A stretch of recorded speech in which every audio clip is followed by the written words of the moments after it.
สวัสดีครับสวัสดี FC ทุกคนนะครับสวัสดีผู้ที่กำลังชมคลิปนี้อยู่ด้วยนะครับผมเดี๋ยววันนี้เราจะพามาชมรถบัส2ชั้นเมืองชลบุรีชิดวิเศษทัวร์นะครับผมก็คือคันนี้เข้ามาทำสีเก็บรายละเอียดภายในแล้วก็เคลมประกันชั้นหนึ่งที่อู่พี่บอยบ้านโป่งนะครับผมก็คันนี้ก็ถือว่า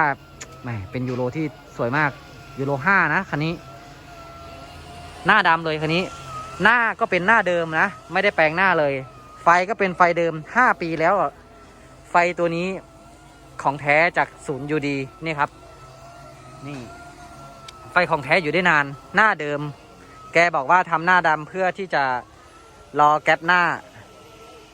ข้างบนก็ยังเป็นเดิมๆรถยังใช้งานได้ดีนะไม่ได้แปลงอะไรมากมายนะครับผมด้านหน้าก็จะเป็นบาซูก้า3 คู่แล้วก็เป็นไฟสปอตไลท์ไว้ส่อง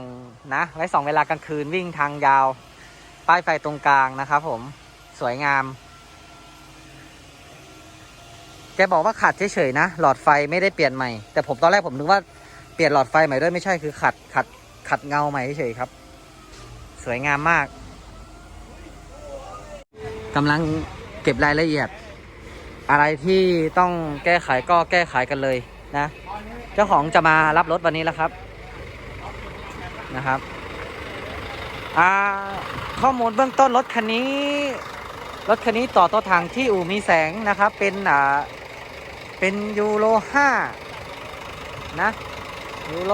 5นะครับสแกนเนียห้างป้ายแดงจากศูนย์บางนาเคตัวนี้เป็น410 แรงม้าเป็นตัวโนคาร์ดละเป็นตัวโนคาร์ดแล้วครับว่ามาเก็บสีนะเก็บสีเคประกันใช้สีเดิมอยู่นะครับผมใช้สีเดิมรถอยู่ที่ชลบุรีก็กำลังตรวจเช็คโดยเจ้าของรถสุดหล่อเจ้าของรถสุดหล่อเลยนะครับเดี๋ยวเช็คภายในอยู่ครับเดี๋ยวเราขึ้นไปชมบรรยากาศรอบๆก่อนโอ้นี่แน่นอนครับรถป้ายแดงนะตัวนี้ก็โนคัทนะไม่มีคัทนะเรียบร้อยก็ไม่ลงรายละเอียดนะสำหรับการขับของตัวนี้เพราะว่าลงไปหลายคลิปแล้วก็ยังภายในยังเดิมๆเนาะภายในยังเดิมนะครับยังเป็นขุมพลังเครื่องเสียงจากอู่มีแสงนะครับผมนี่โอเคชั้นบนนี้ก็จะเป็นสแตนเลสนะสแตนเลสบันไดปูผ้ายางพื้นขึ้นมาหลายข้างก็ยังลดอายุค่อนข้างกี่ปีแล้วอะตั้งแต่ออกป้ายแดงนะสมัยนั้นจากอู่ที่ต่อมาเนี่ยเขาก็จะเป็นหิ้งสำเร็จเนาะเป็นบล็อกคล้ายๆหิ้งสำเร็จรูปเลยนะครับอันนี้อายุการใช้งานนานมากแต่ว่าภายในยังดูดีอยู่เลยนะครับเครื่องอุปกรณ์ยังแข็งแรงอยู่เลยนะครับตัวเบาะสีไทยมีที่รองน่องเรียบร้อยเบาะสีไทยตัวนี้ก็จะเป็นตัวที่รองน่องขึ้นส่วนตัวนี้ก็จะเป็นตัวที่เอหลังนะครับมีหมอนตัวนี้ด้วยนะครับสมัยปัจจุบันผมไม่มั่นใจว่าสีไทยยังทำงานอยู่หรือเปล่าสัญลักษณ์ของเบาะสีไทยก็จะเป็นตัวแบบนี้ครับใช่ไหมเป็นเบาะที่ให้การยอมรับวงการรถบัสรถสายก็ใช้กันเยอะนะทีข้างหน้าทีวีก็เป็นบล็อกสำเร็จรูปอะครับยังเดิมๆเนาะก็สวยอีกแบบนะความเป็นอะไรที่มันหมายถึงว่ามันยังดั้งเดิมอยู่ไปเดี๋ยวเราเดินไปดูโซนหลังกันโอ้เป็นแบบเรียบนะแต่ว่าเจ้าของได้ข่าวว่าจะจัดเต็มอยู่เดี๋ยวขอวิ่งงานซะหน่อยนะครับไปเลยแถวหลังก็จะเบาะค่อนข้างใหญ่นะนั่งได้5 ที่นั่งเลยยาวเป็นแผงยาวเลยแล้วก็มีซาวด์เครื่องเสียงปิดท้ายนะครับเป็นซาวด์เครื่องเสียงปิดท้ายเล็กๆน้อยๆนะแต่ระบบเครื่องเสียงผมว่าน่าจะอลังการแน่ๆคือมีมากแต่ดังไม่ชัดก็บางครั้งสู้แบบ มีน้อยๆแต่ดังดีนะ มากกว่าตรงนี้ก็จะเป็นประตูหนีไฟนะประตูหนีไฟชั้นบนนะครับนี่ออโต้3 จุดเบล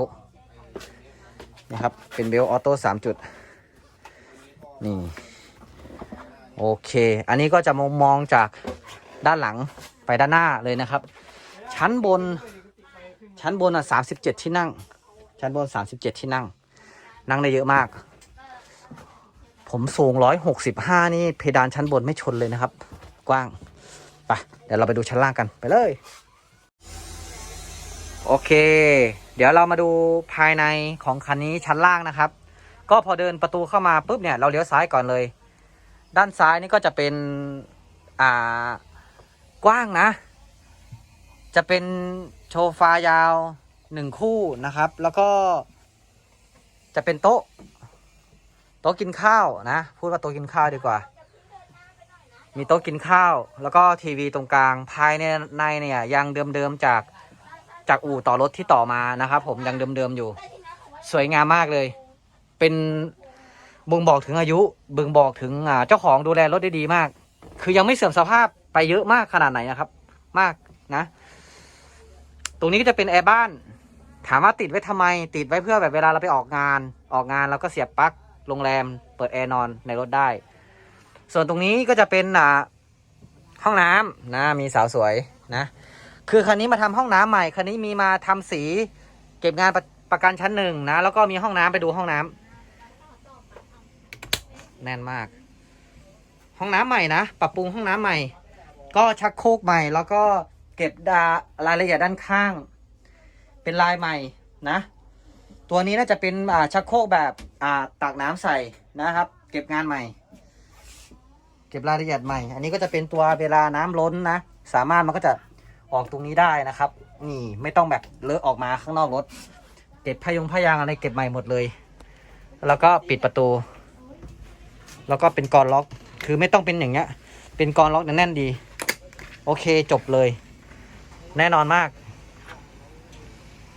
ครับส่วนด้านหลังมองจากด้านหน้ามาด้านหลังจะเป็นโซฟาใหญ่นะนั่งหันหน้าเข้าหากันแล้วก็เป็นโต๊ะเนี่ยโต๊ะตรงนี้นี่บันไดก็จะอยู่ขวามือตรงนี้จะเป็นห้องโซฟานี่ห้องเดินเล่นกว้างได้เลยครับตรงนี้จะเป็นประตูหนีไฟถังน้ำแข็งอยู่ตรงนี้นะตรงนี้ก็จะเป็นห้องนั่งเล่นนี่ถ้าเกิดใครดูรถอยู่แล้วแบบสนใจอยู่ชลบุรีรถที่จะเหมาไปเที่ยวดูงานรถคันนี้ผมว่าก็เวิร์กนะเนี่ยครับ5 ปีดูสิ5 ปี5-6 ปีแล้วบ้างสแตนเลสหมดเลย8 ปีโอ้โหดูอันนี้ก็ยังเป็นช่องดูแข็งแรงมากคืองานดีมากเลยสภาพยังแบบหาเงินได้อีกเยอะครับ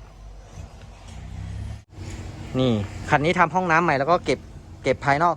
แสดงว่าเวลาปล่อยนี่เราเปิดประตูนี้ปุ๊บแล้วก็ยื่นมือไปปล่อยข้างล่างได้เลยใช่ไหมไม่ข้างบนปล่อยได้มีตัวหมุนนี่ไงอ๋อนี่อ๋อหมุนข้างในได้แต่เวลาเงี้ยมันทีแรกมันผุไงแล้วแปลงใช่เนี่ยทีแรกตรงเนี้ยพื้นมันผุมาเลยแล้วก็เปลี่ยนโถทำห้องน้ำทำพื้นทีแรกพื้นมันอยู่ตรงนี้ครับมันไม่มีท่อแบบว่าลงมันคือน้ำมันก็ขังไงใช่ก็เลยตรงเนี้ยเป็นพื้นโล่งดูดิอ๋อโล่งหมดเลยแล้วก็พอเวลาปล่อยเงี้ยน้ำที่ว่าเราล้างห้องน้ำมันไม่ขังเนี่ยมันก็ไม่ผุแล้วก็ปล่อยทิ้งเลยโอเคท่อแปลงใหม่แสดงว่าออกแบบเองเลยโอ้เยี่ยมมากเลยครับไม่ผูกไงงั้นน้ำมันมาขังนี่คันซีอะไรเนี่ยมันก็คือน้ำเค็มนะใช่ครับเพราะห้องน้ำมันต้องล้างสะอาดต้องล้างตลอดเพราะว่ามันแล้วก็แปรงแป๊บนี่แปรงแป๊บต่อตรงธรรมดาห้องน้ำจะเป็นผีเสื้อใช่ไหมใช่เปิดติดแล้วเวลาลูกค้าเขาไม่รู้เขาเอากระดาษไปใส่เราก็ทำความสะอาดไม่ได้แล้วน้ำใช่อันนี้คือต่อตรงเลยต่อท่อเลยต่อท่อน้ำทิ้งอันนึงท่อปล่อยน้ำอันนึงแล้วดูกรนี่กรก็แน่นมากไหมแน่นไหมทำใหม่หมดเลยโอ้โหแน่นมากเยี่ยมสุดยอด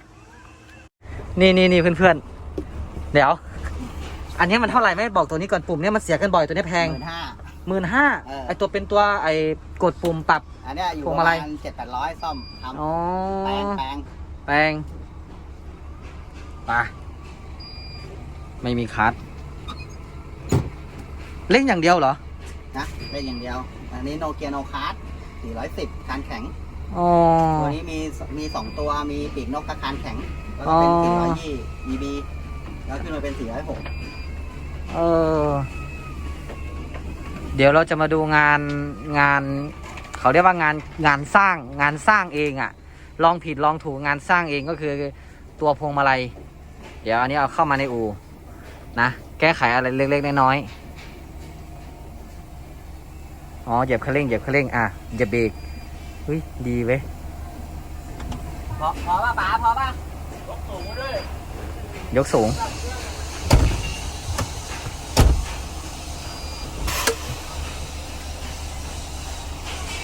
อันนี้ ส่ง ย ขึ้น กสเต็ปเดียวนะ ยกสเต็ปเดียว อันนี้ยก2สเต็ปถ้าสเต็ปเดียวจะยกนี้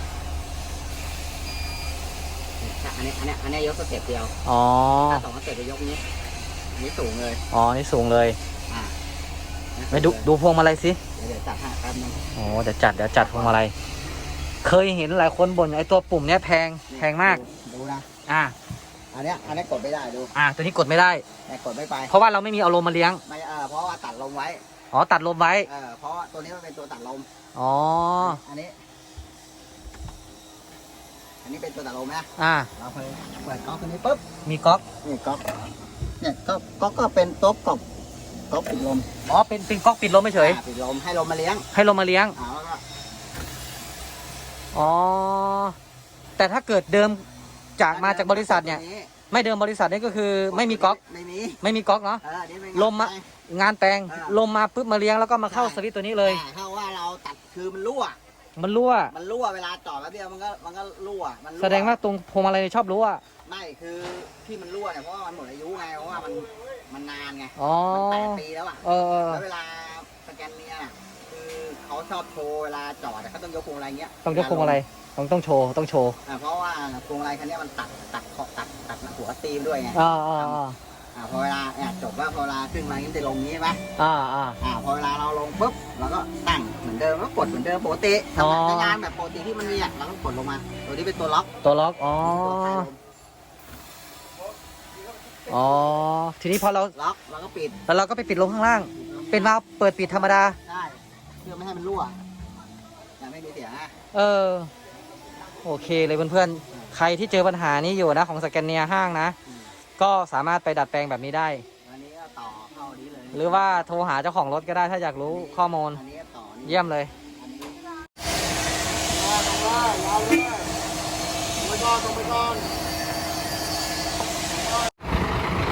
ก็เสร็จเรียบร้อยนะครับ กลับบ้านไปเช็คช่วงล่างถ่ายน้ำมันเครื่องกับช่างไบค์ว่างั้น ได้สีที่ถูกใจเงางามเจ้าของรถแฮปปี้กันทั้งสองฝ่าย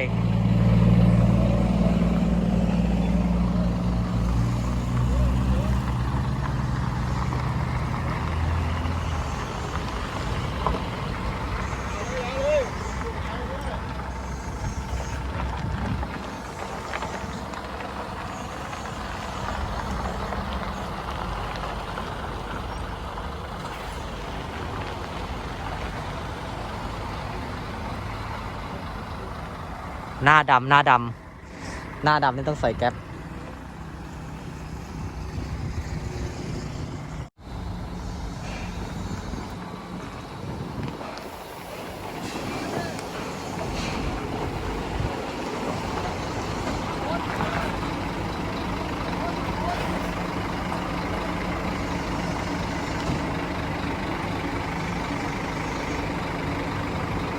ถอยล้างหน่อย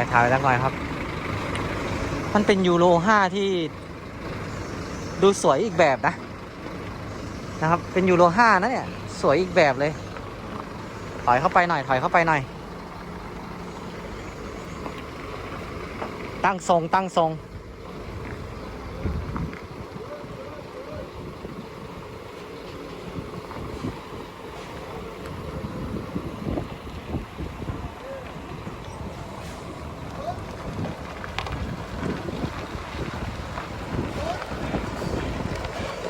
ไปละรอบนี้รอบเดียวละ